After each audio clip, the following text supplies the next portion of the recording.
Pronto, então hoje nós vamos dar seguimento às sessões de cabeça e pescoço, falando sobre doenças inflamatórias dos seios paranasais. As doenças inflamatórias, elas geralmente estão associadas a um processo infeccioso, mas também pode estar associada a processos alérgicos ou traumáticos. O nome mais adequado seria rinocinusite, mas usualmente a gente utiliza os termos sinusite ou sinusopatia inflamatória.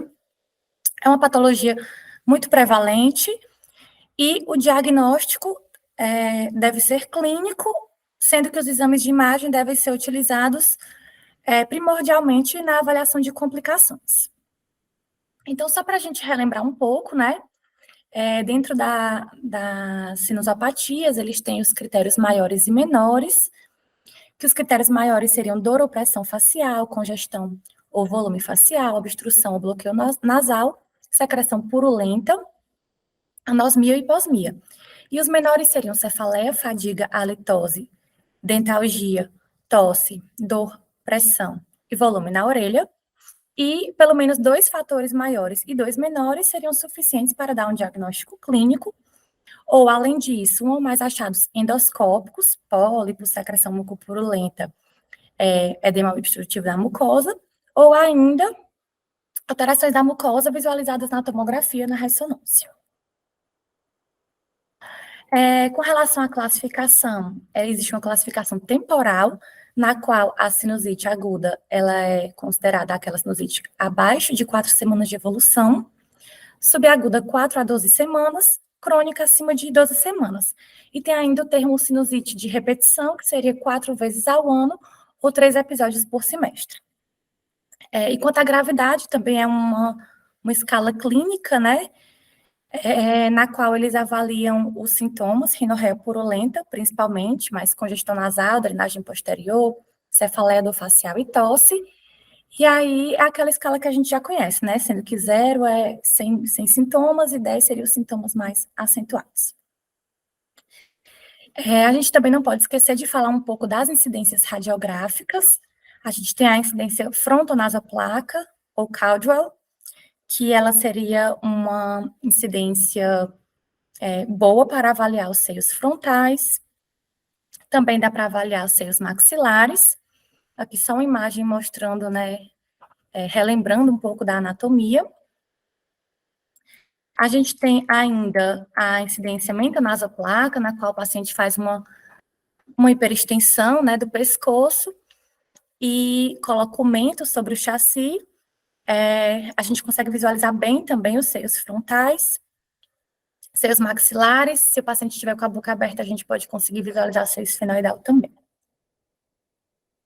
E o perfil, que deve ser feito um perfil absoluto, com a linha interpupilar perpendicular ao chassi, na qual a gente consegue visualizar também todas essas estruturas, o seio frontal, o seio maxilar, células etimoidais, seio esfenoidal. E aí, para iniciar, a gente vai colocar esse primeiro caso, que é um caso, né, que é uma radiografia. Se alguém puder ajudar participando. Bom dia, Marina. Bom dia. Bom dia, pessoal. Nesse caso, a gente tem uma radiografia na incidência bentonaso, né? Incidência de Waters, onde nessa radiografia a gente consegue ver o nível hidroaéreo, né? A gente consegue perceber o nível hidroaéreo no seio maxilar direito.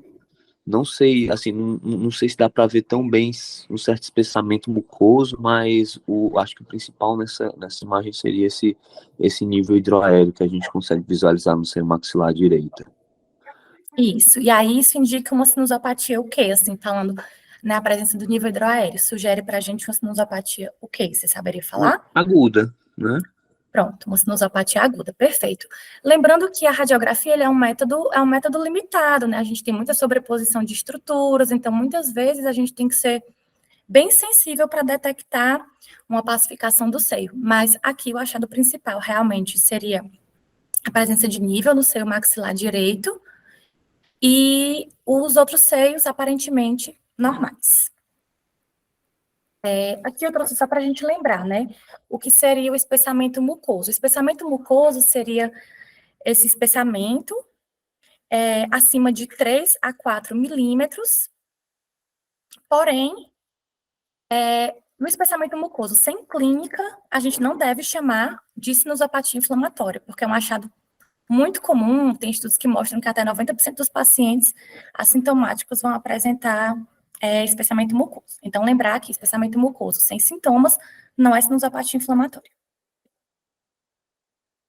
Segundo caso.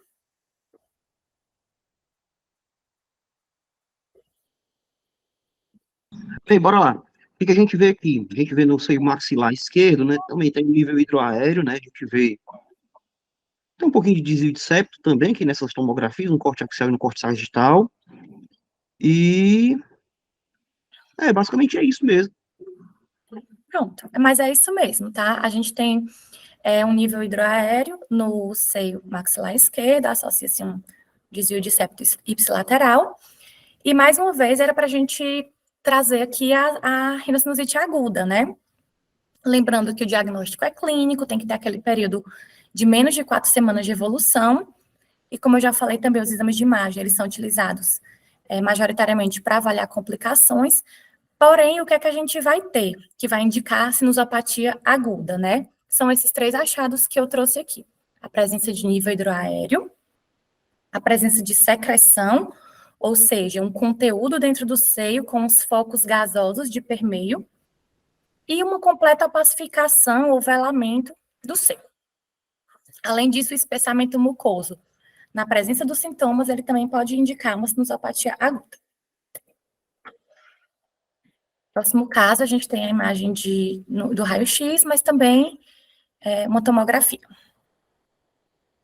Paciente assintomático achado incidental. Tá, a gente tá vendo na radiografia uma imagem ovalada, né, no seio maxilar esquerdo, que se confirma na tomografia.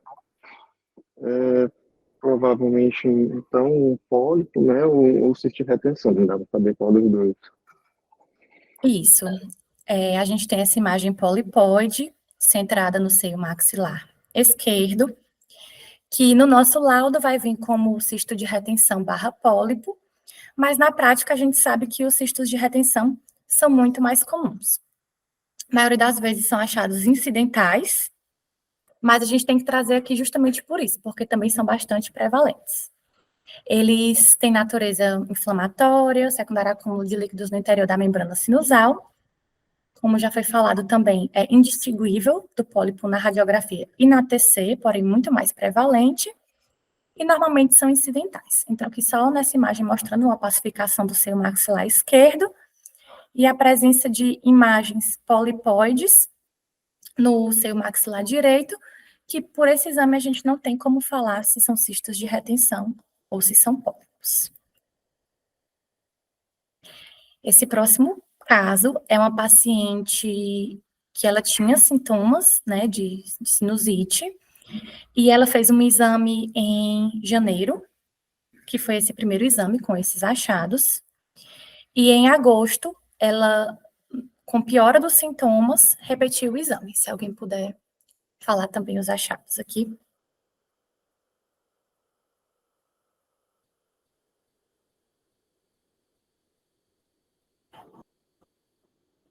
Bem, a gente vê aqui uma completa, né, um preenchimento completo, né, de ambos os seios maxilares, as células etimoidais, esfenoidal, né, posso considerar até uma pansinusopatia.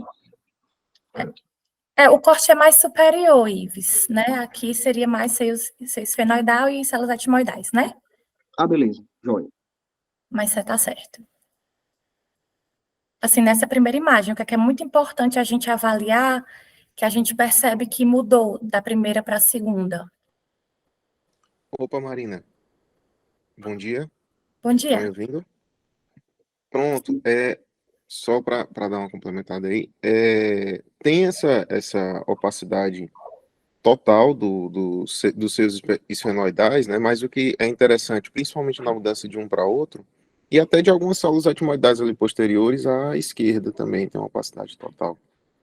é, é perceptível que tem uma erosão, tanto no aspecto lateral do seio esfenoidal à esquerda, desnudando ali o canal carotídeo interno, e também acredito que até do trabeculado ósseo das células etimoidais também, de algumas, né, na porção mais posterior.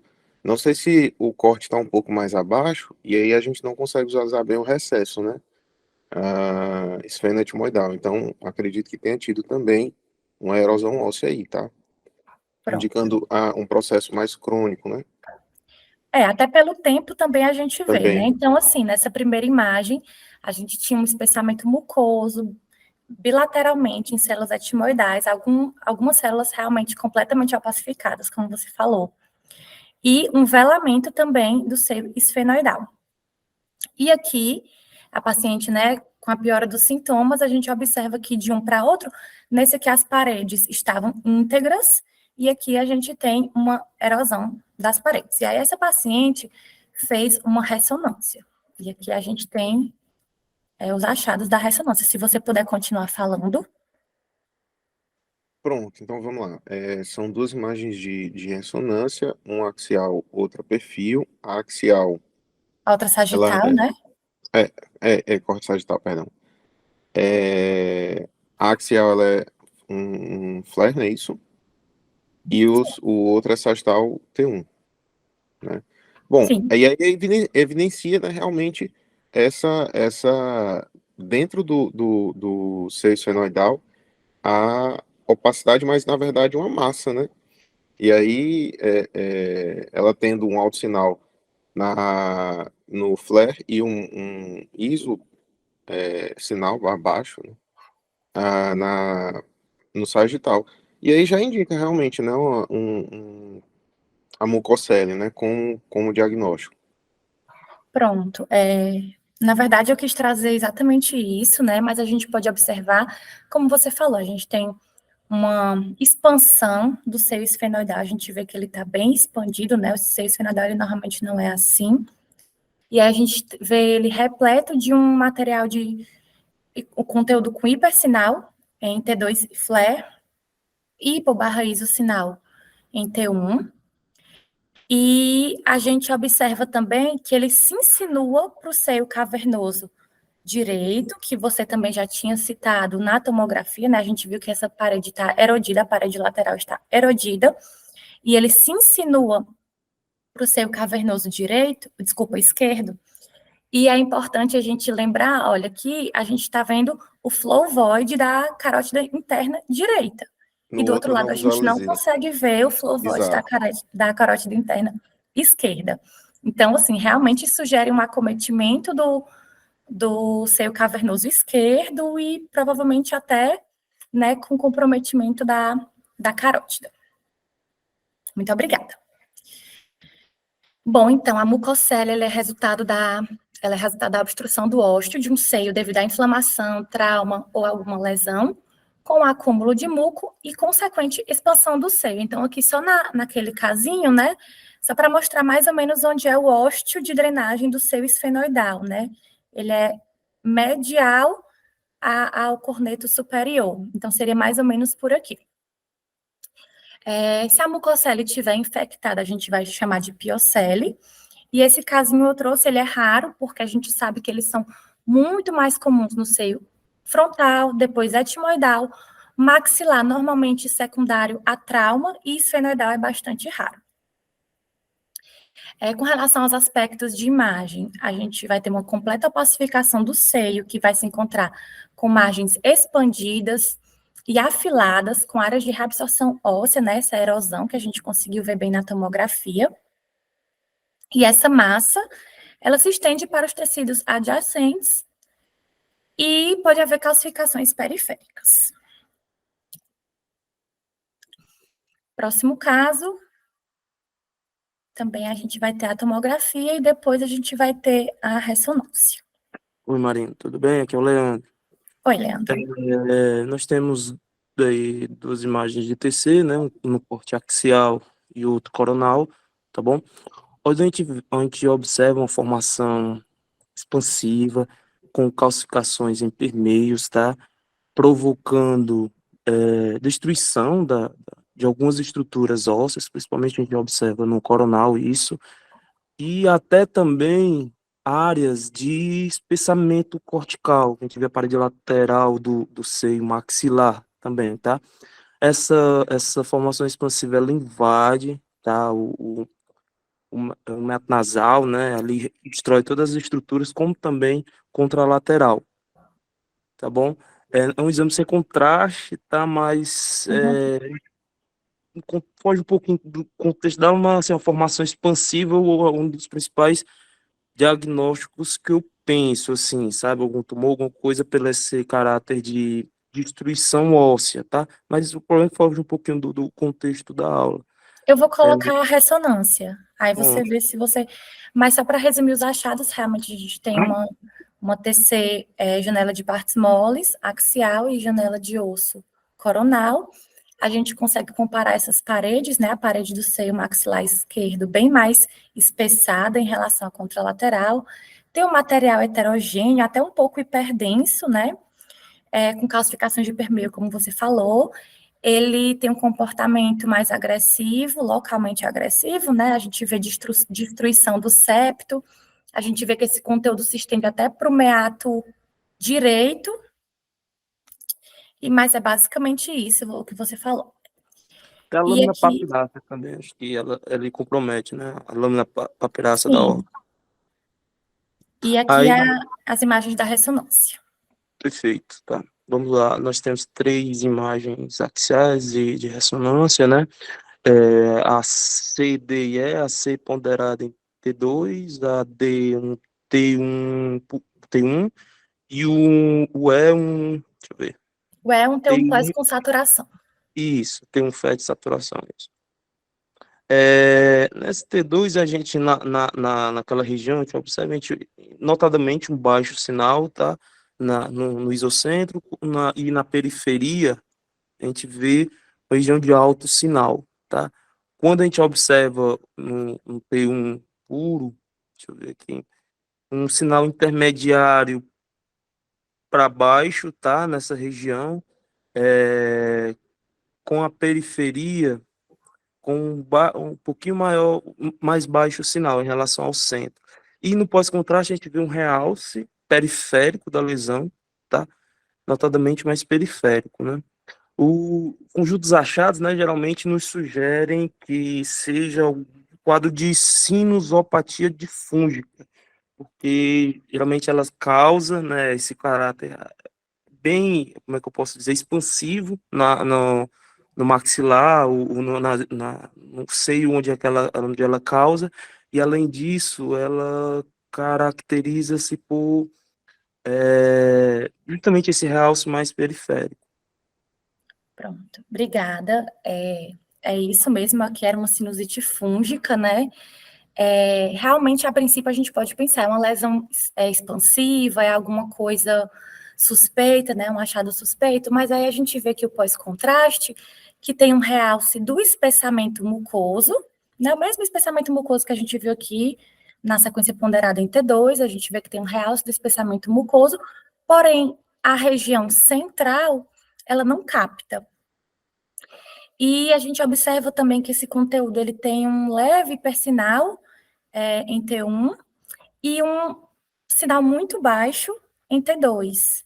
Isso também fala a favor de ser uma sinusopatia fúngica. Por quê?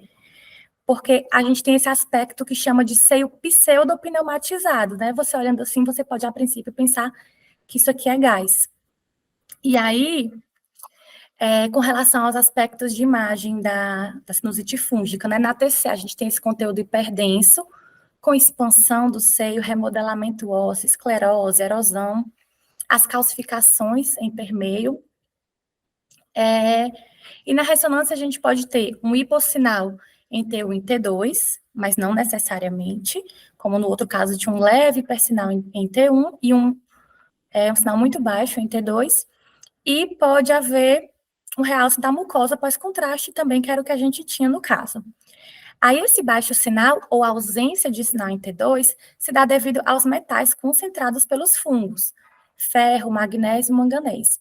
e também pelo conteúdo hiperproteico com baixo teor de água. Aqui também só mais um outro caso semelhante para caracterizar, né? Mas os achados são os mesmos. A gente tem uma parede mais esclerótica, uma destruição, extensão para o meato. O próximo caso. Marina, bom dia. Bom dia.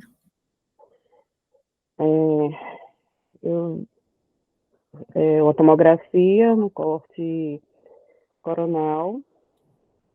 A gente observa uma opacificação no seio maxilar esquerdo, com as imagens hipodência em permeio.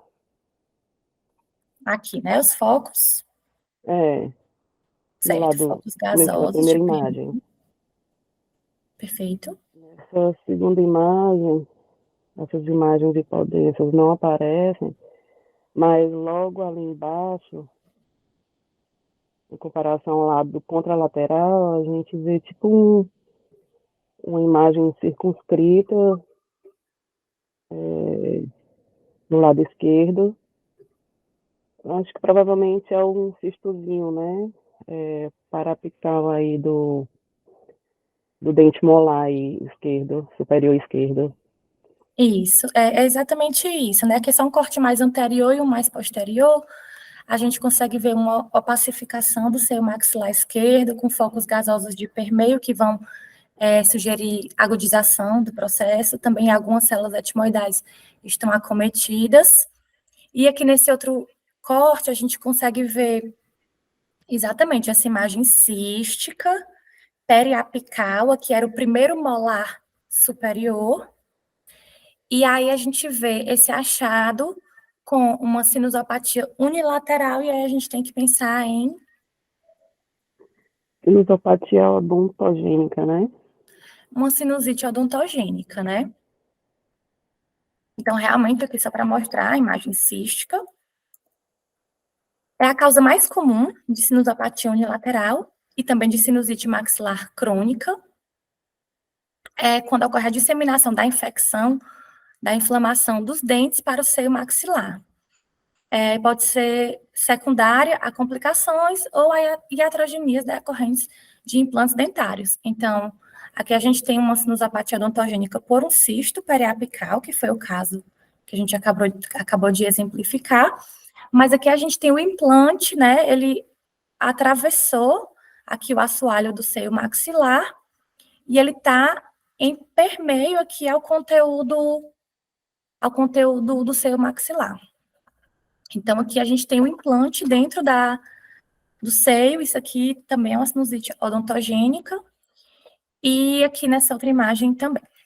Então, para a gente sempre lembrar, sinusopatia unilateral, a gente tem que buscar alguma causa odontogênica, apesar de não ser algo necessário, né? Marina, Sim. só uma coisa nesse caso anterior, eu estava dando uma olhadinha, não sei até se nessa região ao lado do cisto, né, periapical, tenha uma enxertia óssea. A paciente tem prótese metálica, não sei se a inserção deveria ter sido na enxertia e... Qual, esse aqui? Não, na imagem do caso lá, isso, Não ao tinha. lado... Não tinha. Não. Não, eu vi todas as imagens, não tinha. Pois é, não sei se... É porque eu botei só um corte, pode até parecer, mas no caso não tinha, não. Beleza, valeu. Certo? Nada. Pronto, o sétimo caso, se alguém puder também contribuir. Eu posso ir de novo. Bom, vamos lá. Então, são duas imagens de TC. A primeira no corte coronal e a segunda no axial, evidenciando um espessamento mucoso, né, revestindo os seios maxilares.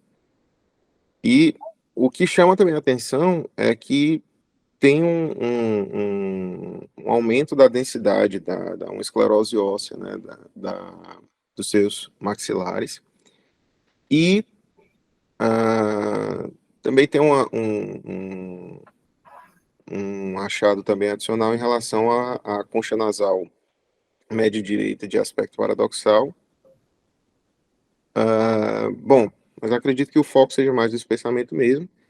Esses são achados aí já de uma sinusopatia que seja um pouco mais na cronicidade aumentada, né? Principalmente por conta dessa esclerose óssea, né? E basicamente isso, né? Acredito que não vi focos agudos, né? Indícios de agudização do processo. Sim. E é isto. É isso. Bom, então realmente a gente tem espessamento mucoso bilateral, mais evidente no seio maxilar esquerdo. Uhum. Associa-se um espessamento, né, uma esclerose das paredes, com uma reação periosteal aqui nas paredes laterais. Não sei se você consegue ver, né? Sim. Né, mas aqui a gente tem uma certa reação periosteal nas paredes laterais bilateralmente, e tudo isso fala a favor de cronicidade e realmente não tem sinais de agudização. E aqui a gente já vai começar a falar das complicações, né? Então, a primeira complicação que a gente vai trazer é a sinusite crônica. Ela pode estar associada a discinesias ciliares, fibrose cística, imunodeficiências, diabetes, processos alérgicos, ou a própria poluição, e ainda polipose nasosinusal. Com relação aos achados de imagem, a gente vai ter espessamento e esclerose das paredes da cavidade acometida. A gente consegue visualizar bem também nessa imagem as paredes bem espessadas. Reação periosteal na face interna. Pode haver calcificações em meio ao conteúdo. E o achado é esse espessamento mucoso. Aí a gente pode ter ainda todos esses achados, mais aqueles que a gente visualizou na sinusite aguda, que vai inferir uma agudização, né? Uma sinusite crônica agudizada. Próximo caso também, se alguém puder descrever. As 3 imagens são do mesmo paciente, aqui é um corte mais anterior, mostrando os seios acometidos, e aqui janela de partes moles e janela de osso também dando foco para o seio frontal.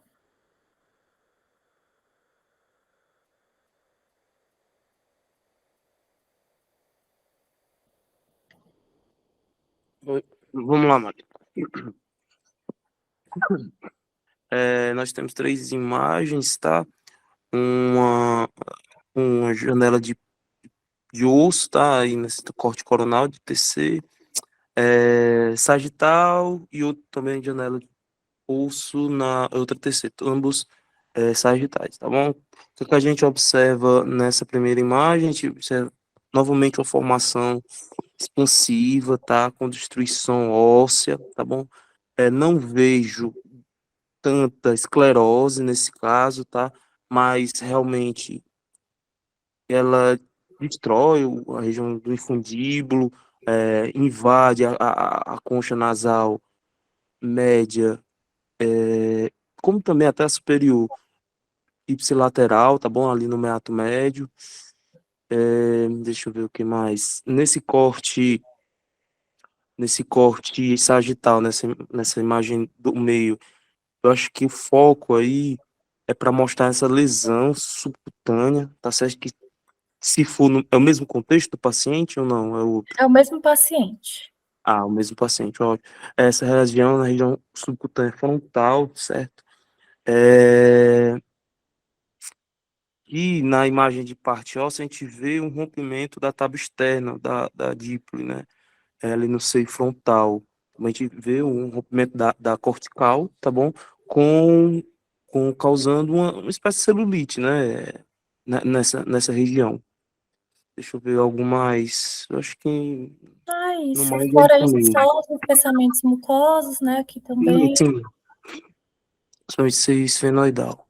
Isso, mas é isso. O paciente, ele tinha uma sinusopatia, né? Provavelmente não era uma sinusopatia aguda, era um processo mais crônico, tem essa destruição. Aqui também no seio frontal, como você falou muito bem, tem uma erosão da tábua externa, da cortical, com extravasamento de conteúdo do seio para para a região subcutânea, formando uma coleção, digamos assim, subgaleal, heterogênea, aqui na região frontal.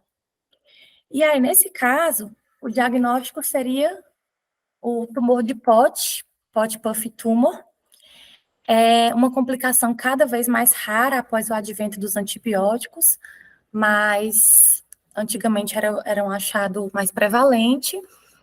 É quando esse processo ele erode, né, através da parede do seio infectado, normalmente o seio frontal, formando um abscesso, que ele pode erodir aqui a cortical externa, mas ele também pode erodir a cortical interna, insinuando-se para as regiões intracranianas. E aí você pode ter abscesso epidural, empiema subdural, meningite, abscesso craniano. Aqui também é outro caso, mais exuberante para exemplificar, mas os achados são semelhantes. Essa coleção subgaleal, erosão óssea, e lembrar que existe, mas que é uma complicação mais rara após o advento da antibiótico terapia. Aqui é o último caso, também essa imagem aqui, janela de osso coronal e sagital, aqui mostrando à direita, para mostrar os seios acometidos, e aqui janela de partes moles. Se alguém puder também falar, pelo menos descrever. Bom, nessas duas tomografias, no coronal e no sagital, a gente consegue ver um velamento, né, do seio maxilar à direita e um espessamento mucoso maior, assim, no seio maxilar à esquerda. Também vejo uma opacificação das células etimoidais, né, e eu acredito que o seio frontal aí, nesse segundo corte aí, também esteja obliterado, no caso velado, e as células etimoidais anteriores também, né, estão todas com velamento, né. E na última tomografia, nós conseguimos ver a órbita, né, um acometimento, no caso da órbita. Acredito que seja mais pré-septal, né? Exatamente. A gente vê um aumento, né, e uma densificação das partes moles na região pré-septal, associada a uma proptose, né, do olho. A gente consegue observar uma assimetria, esse olho está mais proeminente, assim, o globo ocular, na verdade, e exatamente associa-se esse aumento e densificação das partes moles na região pré-septal. Então, a gente já está chegando no final das complicações. Esse caso seria uma celulite periorbitária pré-septal, que seria o que está mostrando nessa imagem aqui, que é quando o processo infeccioso, normalmente decorrente de uma sinusite paranasal, atinge os tecidos moles anteriores ao septo orbitário, por propagação contígua ou por via perivascular. Então, a gente vai ter acometimento da região pré-septal, ou por propagação contígua, ou por via perivascular. Essa patologia pode ser tratada com antibiótico oral. Já a celulite orbitária, ou seja, pós-septal, a gente tem um acometimento, né, do conteúdo da órbita, ou seja, a região posterior ao septo, né, que é o que está mostrando nessa imagem aqui. Aqui já é um quadro um pouco mais grave e o paciente tem que estar internado para a realização de antibiótico terapia endovenosa. A gente tem ainda o abscesso subperiosteal, que é quando há uma coleção organizada, com realce ao meio de contraste, localizada entre a parede óssea e o que ele chama de periórbita adjacente, pode deslocar o globo ocular, pode causar também proptose. Então, é um abscesso, ele chama justa ósseo, né? Como a gente consegue visualizar nessa imagem aqui. O abscesso orbitário que ele normalmente é uma progressão da celulite orbitária, né? A celulite é aquele aumento de partes moles, densificação, e depois ele vira uma coleção, e aí se torna um abscesso orbitário, mas a localização é semelhante nos tecidos moles da órbita. E aí pode também levar a proptose, disfunção da musculatura, hiperemia conjuntival, inclusive levando a um comprometimento visual. E a última complicação, a mais temida, seria a trombose do seio cavernoso, que seria uma extensão posterior do processo inflamatório para o seio cavernoso, determinando tromboflebite, normalmente é um êmbolo séptico. E aí ele pode levar a várias sintomatologias, inclusive com sintomas de meningismo. Esses achados que a gente falou, eles correspondem à classificação de Chandler. Então, o tipo 1 seria a celulite periorbital, a pré-septal. Tipo 2, a celulite orbital, pós-septal. Tipo 3 seria o abscesso subperiosteal. Tipo 4, o abscesso orbitário. E o tipo 5, a trombose do seio cavernoso. Então, basicamente, era isso que eu queria trazer hoje. E muito obrigada pela atenção. Então, essa aula talvez seja uma das mais importantes, né? Que é o nosso dia a dia, né? Doenças inflamatórias, sinonasais. E é muito importante que a gente combine essas duas últimas aulas, né? De variações anatômicas com essa, porque é basicamente isso que é o nosso papel, né? Identificar, classificar, né? E avaliar essas inflamatórias e também dar uma luz para o otorrino quanto ao anatomia, né, se tem algum fator envolvendo algum fator predisponente, né. Existem os padrões, né, que a gente pode tentar definir os padrões de obstrução, né, sinonasal que podem uma doença inflamatória, né, o padrão fundibular, osteomiatal, esfenoetimoidal, e esse conjunto de informações que a gente tem que dar aí, né. Isso, Parte professor. anatômica bem detalhada, né? Então a gente tenta do nosso relatório sempre reforçar essa parte de variações anatômicas, né? O máximo que puder e na sequência falar do componente inflamatório, né? Seria essa sequência que a gente tem que sempre fazer essa sistematização do nosso laudo, né? Sempre falar da anatomia bem detalhada e depois da parte inflamatória. Mas é isso aí, parabéns aí a participação de todos aí também. Eu ia complementar, né? O livro do CBR realmente ele traz as variantes anatômicas que podem favorecer as sinusopatias, que já foi falado na aula passada. Então, concha média pneumatizado, desvio de septo. E também são aspectos importantes para a gente falar no laudo para o pós-operatório, né? Porque muitas vezes esses pacientes também precisam ser submetidos a procedimentos cirúrgicos. Exatamente. Pela construção aí dessa aula, você construiu de uma forma muito didática, a forma que você falou foi muito boa, os casos bem elucidativos, bem correlacionados com a nossa atividade prática, é importante ter colocado essas complicações, parabéns para o pessoal que participou também. Então, quem participa acaba aprendendo mais do que quem não participa, e quem dá aula, mais ainda, porque você lê vários artigos, lê o livro, aí você tem que ter uma capacidade de síntese, e dentro da tua síntese você já está construindo um raciocínio lógico. Tá? Então, assim, o intuito da minha fala aqui é, primeiro, provocar em vocês que se entusiasmem para estudar antes das aulas, porque vocês vão aprender muito mais. No dia que vocês estiverem laudando, né, especialmente seus da face, sinusite, certamente vocês vão se lembrar daquele momento que vocês participaram. Puxa vida, eu descrevi um caso desse na aula da Marina, ela botou a imagem que eu descrevi, por mais que eu tenha falado certo ou errado, mas eu vou trazer essa memória radiológica para o meu dia a dia. Tá? Importante nessa construção de raciocínio das sinusites, você olhar sempre como é que estão as estruturas ósseas, a parede do seio. Tá? A Marina apontou, observe se ele está expandido, se ele está destrutivo, se ele está remodelado. Tá? Eu vi em alguns momentos que a gente falava, vocês falavam erosão, mas quando na verdade o que predominava era uma expansão, um remodelamento. Isso pode ser um indicador de não se tratar de um tumor, de se tratar de uma sinuspatia crônica, de uma mucocele, de uma sinuspatia fúngica. Às vezes você tem os dois padrões, você tem um pouco de destruição, que foi o caso da sinuspatia fúngica, mas você predomina um remodelamento.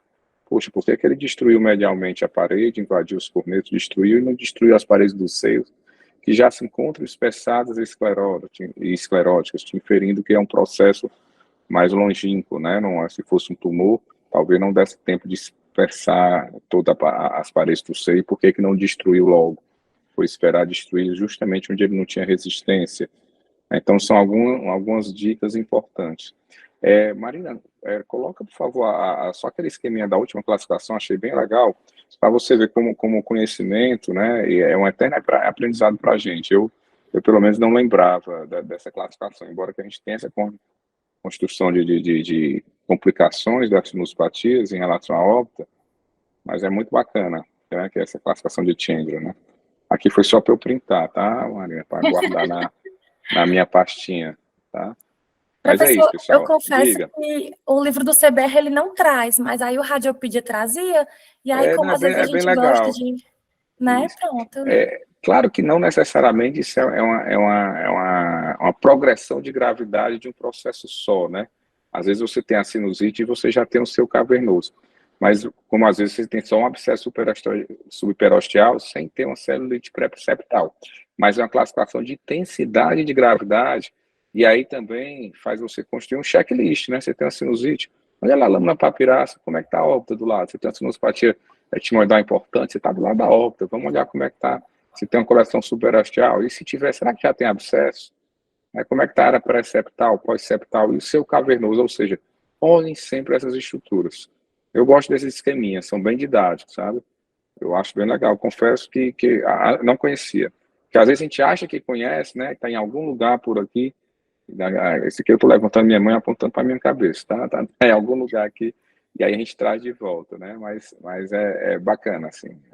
É legal quando você assiste uma aula ou uma palestra e a frase você se sente que sai, que você cresceu. Então foi muito bom, tá? E parabéns para todo mundo que participou. Gostei demais da participação de vocês, a forma que vocês abordaram, os descritores, tá? As terminologias, foi bem bacana. É muito gratificante ver esse amadurecimento de vocês.